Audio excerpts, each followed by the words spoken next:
ശ്രീ ഹരിദാസ്, ഇവിടെ മട്ടാഞ്ചേരി മാഫിയ എന്നുള്ളത് ഒരു അനൗദ്യോഗിക പദമാണെങ്കിൽ പോലും ഇവരുടെ കയ്യിൽ തന്നെയാണ് സിനിമാ മേഖല എന്നുള്ളതിന് നിരവധി ഉദാഹരണങ്ങളുണ്ട്. ഇത് ആരൊക്കെയാണ് കൈകാര്യം ചെയ്യുന്നത്, ആരൊക്കെയാണ് ഇതിൽ ഉൾപ്പെട്ടിരിക്കുന്നത് എന്നൊക്കെ അഭ്യൂഹങ്ങളായി പല പേരുകൾ പറയുന്നുണ്ടെങ്കിൽ പോലും സിനിമാ മേഖലയിൽ ചില കാര്യങ്ങൾ ഇവരുടെ നിയന്ത്രണത്തിലാണ് എന്ന് പറയായിക വയ്യ. പ്രത്യേകിച്ച് അധികാരം, സ്വാധീനം ഇതൊക്കെ നിശ്ചയിക്കപ്പെടുന്നതിലും മാരകമാണ് ഇപ്പോൾ ഈ ലഹരി ഉപയോഗത്തിലും ഇവരുടെ ചില കരങ്ങളുണ്ട് എന്നുള്ള വെളിപ്പെടുത്തലുകൾ വരുന്നത്. ഈ അടുത്ത ദിവസം നടൻ ഷൈൻ ടോം ചാക്കോയുടെ മൊഴിയിൽ നിന്നും മനസ്സിലാക്കുന്നതും ലഹരി കൈമാറിയതടക്കമുള്ള ഷാജിർ അടക്കമുള്ളവർ ഈ സംഘാംഗമാണ് എന്നുള്ളതാണ്. ശരിക്കും ഈ മട്ടാഞ്ചേരി മാഫിയ ഉണ്ടോ? അത് സിനിമാ മേഖലയിലെ ഒരു നിർണായക സ്വാധീന ശക്തിയായി മാറിക്കഴിഞ്ഞിരിക്കുന്നു. ഇത്തരം ഒരു ശക്തിയെ, അല്ലെങ്കിൽ ഇത്തരത്തിൽ നമ്മളിപ്പോ ഈ കേട്ടറിഞ്ഞിട്ടുള്ള വിവരങ്ങൾ വെച്ചിട്ടുള്ള ശക്തിയെ മട്ടാഞ്ചേരി മാഫിയാന്നോ അല്ലെങ്കിൽ തോപ്പുംപടി മാഫിയാന്നോ നമുക്ക് എന്ത് വേണമെങ്കിലും വിളിക്കാം. പക്ഷെ ആ ഒരു ശക്തി മലയാള സിനിമാ മേഖലയെ ബാഹ്യമായിട്ട് അവർ പുറത്തു നിന്നുകൊണ്ട് അവരുടെ നിയന്ത്രണത്തിലാണ് എന്ന് വേണം നമ്മൾ മനസ്സിലാക്കാൻ. ഇതിപ്പോ ഇന്നും ഇന്നലെയും തുടങ്ങിയിട്ടുള്ളതല്ല.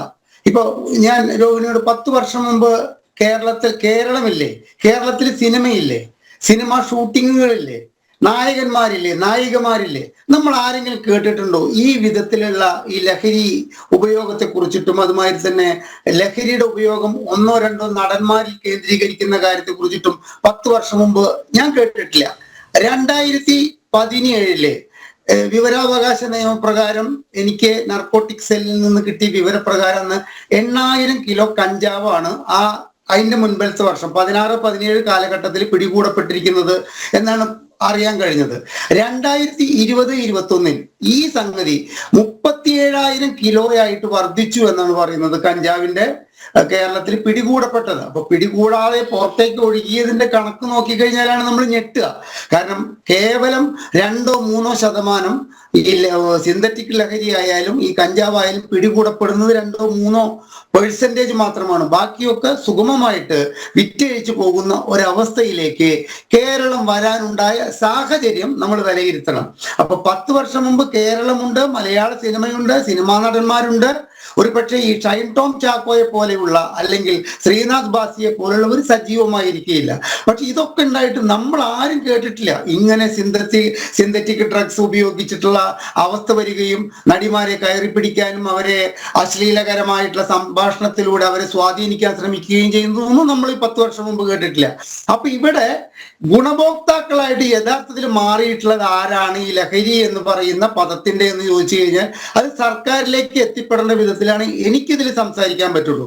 സർക്കാരിന്റെ വീഴ്ച കൊണ്ടാണ് കഴിഞ്ഞ 10 വർഷമായിട്ട് കേരളത്തിൽ ഇത്രയധികം ലഹരിയുടെ വിൽപ്പനയും ഉപയോഗവുമുള്ള ഒരു ഹബ്ബായിട്ട് മറ്റ് സംസ്ഥാനങ്ങളെ താരതമ്യം ചെയ്യുമ്പോൾ സാംസ്കാരികമായിട്ട് വളരെയധികം മുൻപാണെന്ന് അഹങ്കരിക്കുന്ന നമുക്ക് കഴിഞ്ഞ 10 വർഷമായിട്ടുള്ള വളരെ മോശപ്പെട്ട ഒരു പേരാണ് ഈ ലഹരിയുടെ പേരിലെങ്കിൽ അതിന്റെ പരിപൂർണമായ ഉത്തരവാദിത്വം സംസ്ഥാന സർക്കാരിലേക്കാണ് നമുക്ക് പറയാൻ പറ്റുള്ളൂ. സംസ്ഥാന സർക്കാരിന്റെ ഏകോപനമില്ലായ്മ, വകുപ്പുകൾ തമ്മിലുള്ള ഏകോപനമില്ലായ്മ നമുക്ക് ഈ ലഹരി പിടികൂടുമ്പോഴൊക്കെ നമുക്കറിയാം.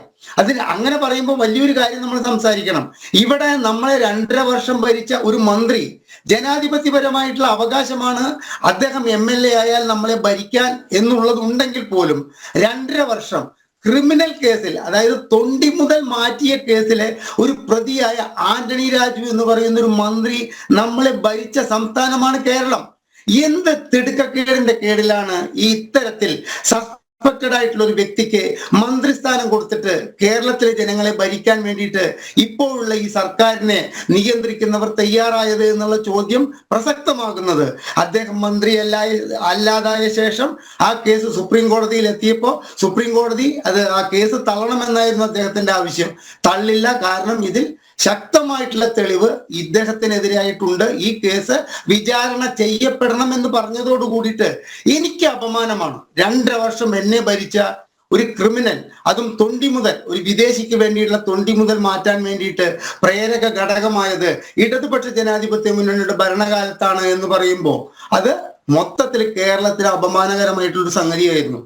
ഇനി രോഹിണി ചോദിച്ച ചോദ്യത്തിലെ ഈ ബാഹ്യ നിയന്ത്രണ ശക്തി, അത് മട്ടാഞ്ചേരി മാഫിയ, അത് മട്ടാഞ്ചേരി മാഫിയയിലൊന്നും ഒതുങ്ങുന്ന ഒരു സംഗതിയല്ല ഈ പറയുന്ന ഈ നിയന്ത്രണ ശക്തി. ഒരുപാട് പേരുകൾ അതിന് വരാമെങ്കിലും ആ മട്ടാഞ്ചേരി മാഫിയയുടെ നിയന്ത്രണത്തിലുള്ള സമയത്ത് ഇവിടെ ചക്കരപ്പറമ്പ് എന്ന് പറഞ്ഞ സ്ഥലത്ത് മട്ടാഞ്ചേരിയിൽ നിന്നോ ഇടക്കൊച്ചിയിൽ നിന്നോ പാർട്ടി കഴിഞ്ഞു വരികയായിരുന്ന 20 വയസ്സായ മോഡലുകൾ ഒരു ആക്സിഡന്റിൽ മരണപ്പെട്ടു. ആ മരണപ്പെട്ട കേസിന്റെ അന്വേഷണം ചെന്നെത്തി നിന്നത് ഈ മട്ടാഞ്ചേരി മാഫിയയിലോ ഈ കൊച്ചി മാഫിയയിലോ ആണ് ചെന്നെത്തി നിന്നത്. കാരണം ഒരു എന്താ പറയണ്ടേ, ലഹരി ഉപയോഗ പാർട്ടി കഴിഞ്ഞിട്ട് വരികയായിരുന്നു അവർ. അവരുടെ വാഹനം ഓടിച്ച വ്യക്തി ലഹരി ഉപയോഗിച്ചിട്ടുണ്ടായിരുന്നു. പക്ഷെ ആ കേസൊക്കെ ഒതുക്കി തീർത്ത് ചില നിയന്ത്രിത വ്യക്തികളിലേക്ക് ആ കേസിന്റെ പ്രതിസ്ഥാനത്ത് നിർത്തിക്കൊണ്ട് ആ കേസ് കോടതിയിലേക്ക് എത്തി എന്നുള്ളതല്ലാതെ എന്തുകൊണ്ടാണ് ഈ 2 പെൺകുട്ടികൾ, അവർ കൊടുങ്ങല്ലൂരുള്ളവരായിരുന്നു, നല്ല കുടുംബത്തിൽ ജനിച്ചിട്ടുള്ള നല്ല മാതാപിതാക്കളുടെ മക്കളായിരുന്നു, പക്ഷെ ഇവരൊക്കെ എങ്ങനെ ഈ കൊച്ചിയിൽ ഈ പാർട്ടിയിലേക്ക് എത്തിപ്പെട്ടു എന്നുള്ളത് ഇവിടെ യാതൊരു വിധത്തിലും ഒരു തുമ്പും തെളിവും നമ്മളെ പോലുള്ളവർക്കും നിങ്ങൾ മാധ്യമങ്ങൾക്ക് കിട്ടിയാലാണ് നമുക്ക് കിട്ടുക. നമുക്കൊന്നും അറിയാൻ കഴിഞ്ഞില്ല. ഇവിടെ ഒരു തരക്കേടില്ലാത്തൊരു സംവിധായകനും അദ്ദേഹത്തിന്റെ നടിയായ ഭാര്യയും കൂട്ടിയിട്ട് മാസത്തിലൊരിക്കൽ അവരുടെ വീട്ടിൽ നടത്തുന്ന ലഹരി പാർട്ടിയെ കുറിച്ചിട്ട് മാധ്യമങ്ങളും യൂട്യൂബ് ഈ ഓൺലൈൻ ചാനലുകളും ശക്തമായിട്ട് ഇവിടെ റിപ്പോർട്ട് ചെയ്തിട്ടുണ്ട്. എന്തുണ്ടായിട്ടുണ്ട്? ഒന്നുമില്ല. കാരണം ആ സംവിധായകൻ ഇടതുപക്ഷത്തിന്റെ ഒരു ശബ്ദിക്കുന്ന ഒരു വ്യക്തിയാണ് എന്നുള്ളതിന്റെ പേരിലായിരിക്കണം ഒരു അന്വേഷണവും അതിനെക്കുറിച്ച് നടന്നിട്ടില്ല. ഒരു അന്വേഷണത്തിന്റെ തുമ്പുമില്ല. ഇവരിലെ ഒന്ന് ചോദ്യം ചെയ്യാൻ പോലും ഇവിടുത്തെ നർക്കോട്ടിക് സെല്ലോ ഇവിടുത്തെ എക്സൈസ് ഡിപ്പാർട്ട്മെന്റോ ഇവിടുത്തെ പോലീസോ അവരെ വിളിപ്പിച്ചിട്ടില്ല. അപ്പൊ ഇത്തരത്തിൽ ഒറ്റപ്പെട്ട സംഭവങ്ങളായിട്ട് നമ്മൾ കാണുന്ന ഇത്തരം വിഷയങ്ങളൊക്കെ എത്തിച്ചെന്ന് നിൽക്കുന്നത് ഒരു മട്ടാഞ്ചേരി മാഫിയയിലാണെന്ന് പറഞ്ഞു കഴിഞ്ഞാൽ അത് ഒതുക്കാൻ പോലീസിന് വളരെയധികം എളുപ്പമുള്ള സംഗതിയാണ്. പക്ഷെ പോലീസ് എന്തുകൊണ്ട്, അല്ലെങ്കിൽ നർക്കോട്ടിക് സെൽ എന്തുകൊണ്ട്, അല്ലെങ്കിൽ എക്സൈസ് വകുപ്പ് എന്തുകൊണ്ട് അത് ചെയ്യുന്നില്ല എന്ന് ചോദിച്ചു കഴിഞ്ഞാൽ ഈ 3 കൂട്ടരുടെയും ഒരു ഏകോപനം ഉണ്ടെങ്കിൽ മാത്രമേ ഇതിനെ ചെയ്യാൻ സാധിക്കുള്ളൂ. ഒരു റിട്ടയർ ചെയ്തിട്ടുള്ള ഒരു DYSP എന്നോട് പറഞ്ഞിട്ടുള്ളതാണ്, ഈ മട്ടാഞ്ചേരി മാഫിയയുടെ ഈ സംഗതി അവസാനിപ്പിക്കാൻ ഇവിടുത്തെ പോലീസും നർക്കോട്ടിക് സെല്ലും എക്സൈസ് ഡിപ്പാർട്ട്മെന്റും കൂടി കൈകോർത്തു കഴിഞ്ഞാൽ സാധിക്കും. പക്ഷെ അതിന് സാധിക്കുന്നില്ല. കാരണം എന്താ? പല സമയത്തും റെയ്ഡിന് പോലീസ് ഇറങ്ങി പുറപ്പെട്ടു കഴിഞ്ഞാൽ എക്സൈസിൽ ഈ പോലീസിലെ തന്നെ ഈ ഒറ്റ വിഭാഗം എക്സൈസ് ഡിപ്പാർട്ട്മെന്റിന് വിവരം കൊടുക്കും. അവർ അത് നേരിട്ടിട്ട് ഇവരിലേക്ക് എത്തിക്കും. അങ്ങനെ ആ റെയ്ഡ് പാളിപ്പോവും. ഈ ഷൈൻ ടോം ചാക്കോ ഇറങ്ങി ഓടിയ സാഹചര്യം എങ്ങനെയാണ് അദ്ദേഹം റെയ്ഡിനെ കുറിച്ച് മുൻകൂട്ടിയിട്ട് അറിഞ്ഞത് എന്നുള്ളതൊക്കെ നമ്മൾ ചർച്ച ചെയ്തുകൊണ്ടിരിക്കുന്ന സാഹചര്യമാണ്.